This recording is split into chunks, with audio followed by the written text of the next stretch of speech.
کے بعد تو توبہ کی امید رکھتا ہے، اس نے اسے بھی قتل کر دیا، 100 قتل پورے ہو گئے۔ پھر اسے توبہ کا احساس ہوا، یہ نبی پاک کی حدیث ہے، عام واقعہ نہیں ہے، یہ نبی پاک کی حدیث ہے۔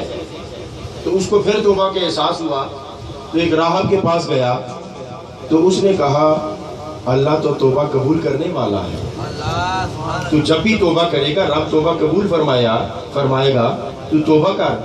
اس نے کہا وہ کیسے؟ اس نے کہا جہاں فلاں بستی میں اللہ کے نیک بندے رہتے ہیں، اس بستی میں چلا جا اور ان سے جا کے دعا کروا۔ جب وہ چلا تو راستے میں اس پر موت طاری ہو گئی، راستے میں جو اس پر موت طاری ہوئی۔ اب یہاں روایات 2-3 ہیں، تو نے بڑا مشہور واقعہ سنیا لیکن عام واقعہ نہیں، یہ نبی پاک نہیں حدیث مبارکہ ہے، اتنے 3 روایت ہیں۔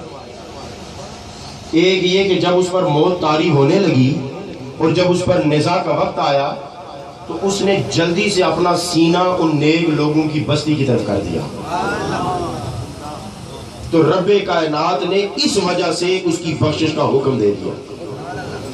جب اس نے سینہ اس بستی کی طرف کیا، ایک دم روح قبض کرنے والے فرشتے آئے، تو جنتی فرشتوں میں اور جو دوزخ کے داروغے تھے ان میں جھگڑا ہو گیا۔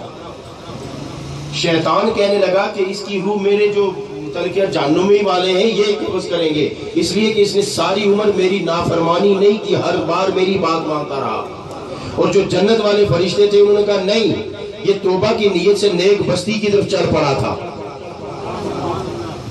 تو یہاں روایات 2 ہیں کہ اللہ نے ان فرشتوں کو حکم دیا کہ چونکہ وہ شخص جب اس کی روح نکلنے لگی تو اپنا دھڑ گھسیٹتا ہوا نیک لوگوں کی بستی کی طرف کر لیا، تو ادھر کا فاصلہ کم ہو گیا۔ تیسری روایت یہ ہے کہ اللہ نے برے لوگوں کی جو بستی تھی اسے حکم دے دیا کہ تو دور ہٹ جا، اور جو نیک اللہ کے ولیوں کی بستی تھی اس کو حکم دے دیا کہ تو قریب آ جا۔ اور جب پیمائش کی گئی تو وہ فاصلہ کم تھا جو نیک بستی۔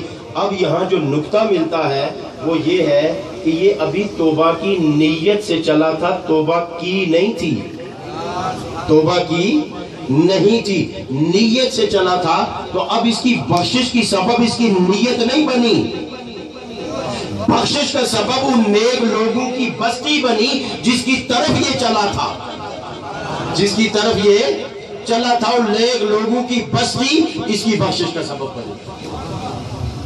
حضرات محترم، یہ عارضی اور فانی زندگی ہے جو اللہ کے ولیوں کی محبت میں گزارتے ہو تو پھر یاد رکھو کہ یہ عارضی اور فانی زندگی اللہ کی رضا کے مطابق گزارو۔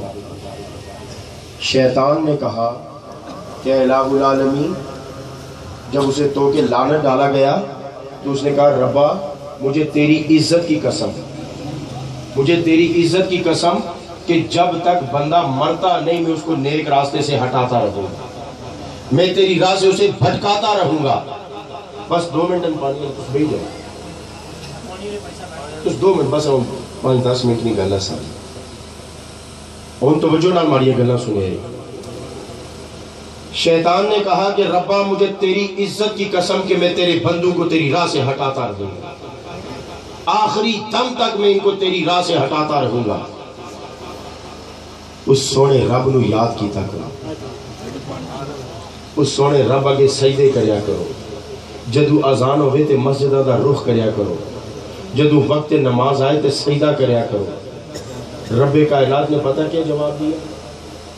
اس رب کائنات نے جواب دیا کہ اے شیطان لئین، شیطان نے کہا نا کہ ربا مجھے تیری عزت کی قسم کہ میں ان کو تیری راہ سے بھٹکاتا رہوں گا۔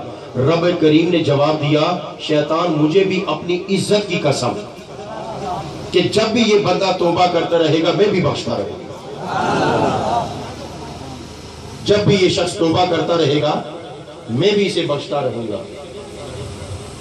اور یہ کرام کی تعریف تو آپ نے سنی ہے لیکن ان کے راستے پر چلنے کی باتیں بھی سنو۔ قیامت کا دن ہوگا، جہنم سے ایک آگ نکلے گی اور وہ برابر بڑھتی چلی جائے گی، برابر بڑھتی چلی جائے گی۔